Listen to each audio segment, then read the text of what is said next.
Okay, so I want to go over adding your Google Calendar to the appointment section of your website. So you're in Chrome, we're in the Google Chrome Safari, you have your Google logged in.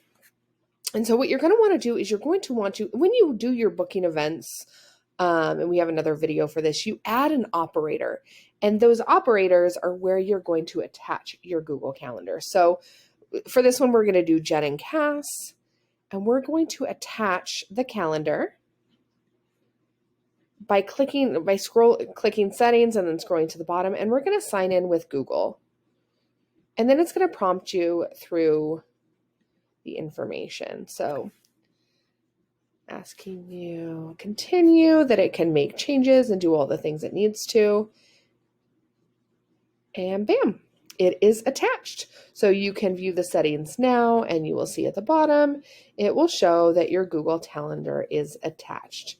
If you have any questions, let us know by emailing us at hello@digitalcoursehive.com, or you can leave a comment below.